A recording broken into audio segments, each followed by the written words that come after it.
2 minute की एक सुंदर और दिव्य कथा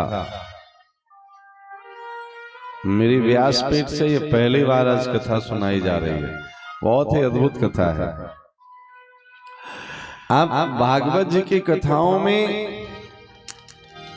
कंस के अनेक राक्षसों का वर्णन है। षष्ठी पूजन के दिन ही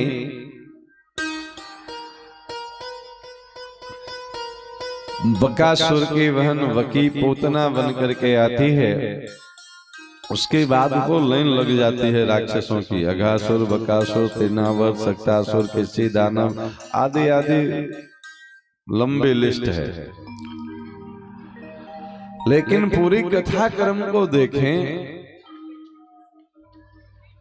तो वृंदावन में, नंदगांव में, गोकुल में खूब राक्षस भेजते हैं कंस।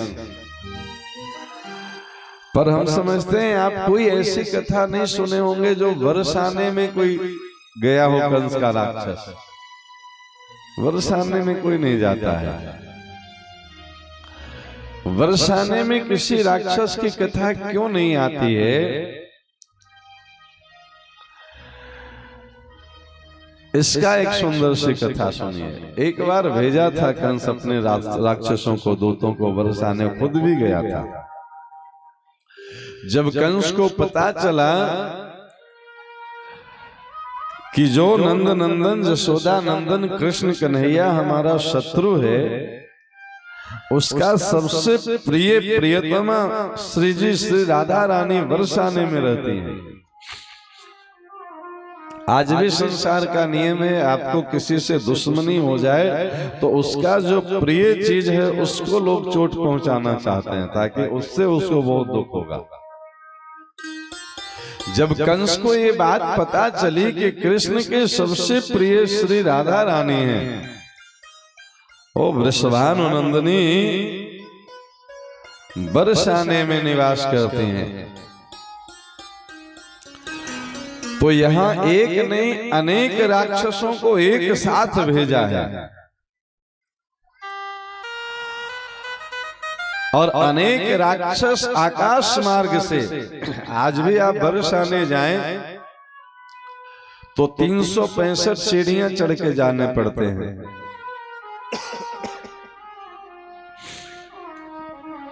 इतनी ऊंची अटारी है राधा रानी के।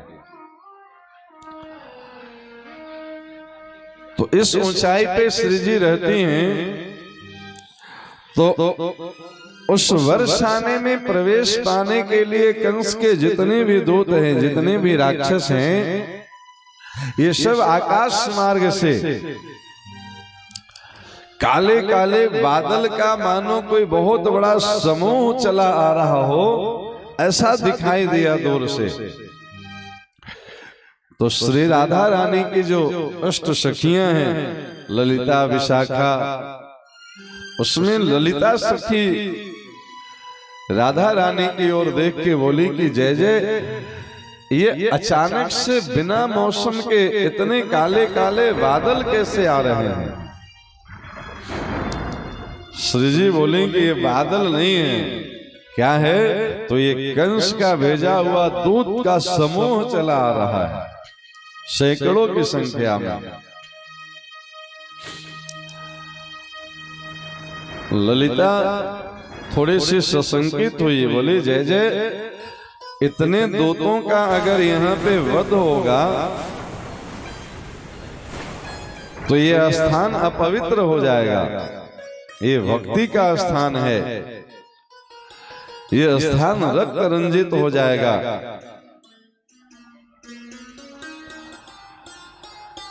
राधा रानी बोली कि ललिता चिंता मत करो, हमारे दरबार में किसी की हत्या नहीं होती है। यहाँ मारने का काम नहीं होता है, यहाँ तो तारने का काम होता है प्यारे। इसलिए कोई राक्षस भी हमारे शरण में आए तो यहाँ हम उसको मारेंगे नहीं। ललिता सखी पूछती हैं कि तो जय जय, आखिर ये सैकड़ों दूत जो राक्षस चले आ रहे हैं, काले काले बादल की तरह चारों तरफ से छाए हैं बरसाने के, आकाश मंडल पे, इनका क्या करेंगे? बोले अभी देखो क्या करते हैं। ये सब दूत जैसे ही आए और श्री जी के आंगन में उतरे, आए थे राक्षस बन करके और यहाँ उतरते सब स्त्री शरीर को प्राप्त हो गए, सब स्त्री बन गए, गोपी भाव में परिवर्तित कर दिए, सबको अपनी सखी बना लिए। अब वो सब राक्षस भय से कांपने लगे, डरने लगे। इनके ऐश्वर्य को देख करके, समझ करके वो समझ गए कि मेरी पोल खुल गई, हम पकड़े गए। सब श्री जी के शरणागति स्वीकार कर लिए। श्री जी सबको लगा दिए कहाँ? गोष्ठ में, गैयान की सेवा में। बोले सब जा करके कंडा पाथो, जा करके गोबर थापने की सेवा करो। हमारे वृषभानु बाबा के गोष्ठ में जाकर के सब गैयान की सेवा करो। ये तो सेवा का धाम है ना, यहाँ आओ सेवा करो, जो आ जाओ सब सेवा में लग जाओ।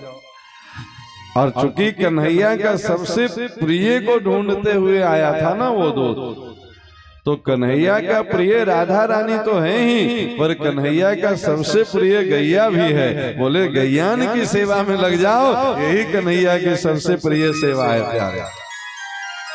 गोष्ठ में जाकर के गैयान की सेवा करो, वहाँ हरी हरी चारा खिलाओ, गोबर कंडा पाथो। हमारे बाबा की भी थोड़ी मदद हो जाएगी और कन्हैया भी प्रसन्न हो जाएगा कि चलो कंस का दूत भले था, लेकिन अब श्री जी के शरण में आया तो ये सेवा में लग गया। श्री जी की कृपा जिस पे हो जाए, कैसे पता चले? उसके जीवन में सेवा प्रकट हो जाए तो समझिए कि श्री जी की कृपा हो गई उस पर। 2-3 दिन हो गया, कंस इंतजार कर रहा है कि अरे इतने सारे दूत एक साथ भेजे थे, कोई वापस नहीं आया, क्या बात है? इतने में देव ऋषि नारद जी नारायण नारायण नारायण करते प्रकट हुए कंस के सामने। कंस बोला गुरुदेव एक समस्या है, उसका समाधान बताइए। बोले हम समाधान बन के ही आते हैं, समस्या तो तुम खुद ही हो। कंस खुद ही समस्या है और नारद जी तो समाधान ही है। जब संत मिलन हो जाए, तेरी वाणी हरि गुण गाए, तब इतना समझ लेना अब हरि से मिलन होगा। संत दर्शन हो गया तो समस्या का समाधान हो गया प्यारे, कहना नहीं पड़ेगा। कंस बोला कि सैकड़ों राक्षस मैंने एक साथ बरसाना भेजा, कोई वापस नहीं आया।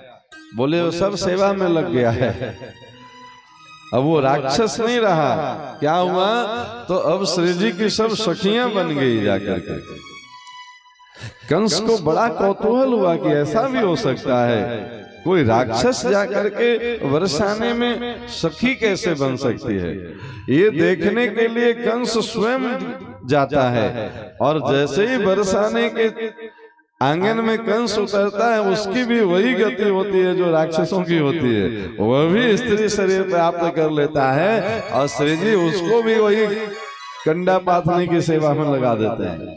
बोले तुम भी लग जाओ अपने सेवकों के साथ।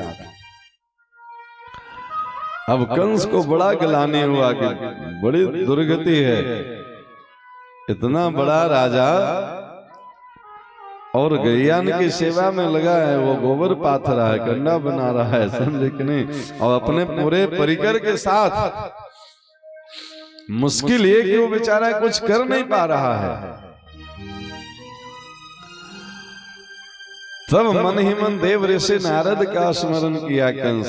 बोले भगवान अब आप ही भेजे थे यहाँ, आप ही समाधान बताइए। बोले अभी समाधान करते हैं। नारद जी तो मन की गति से चलते हैं, वो तुरंत प्रकट हो गए कंस के सामने।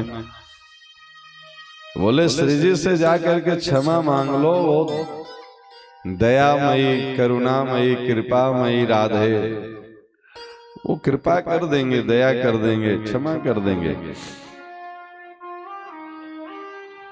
तो कंस अपने परिकर के साथ जाता है और श्री जी से क्षमा याचना करता है कि जय जय अपराध हो गया, आज के बाद कभी भी मेरा कोई भी सैनिक मेरा कोई भी राक्षस पूरे भूमंडल पे विचरण करेगा पर आज के बाद वो वर्ष आने में कभी नहीं आएगा, ये क्षमा मांगता है कंस। नारद जी भी जाकर के श्री जी की ओर देखते हैं, बोले जय जय, कृष्ण की लीला में विक्षेप हो रहा है, आगे की लीला अभी बाकी है। कंस अगर मुक्त नहीं होगा आपके चरणों से तो ठाकुर जी के हाथों से कंस वध की लीला कैसे होगी। आप तो लीला में सहयोग करने के लिए प्रकट हुई हैं, लीला संगनी है, इसलिए आप इसे क्षमा करें। नारद जी के कहने पे और कंस के सपरिकर माफी मांगने पे, क्षमा मांगने पे राधा रानी मुक्त करती हैं।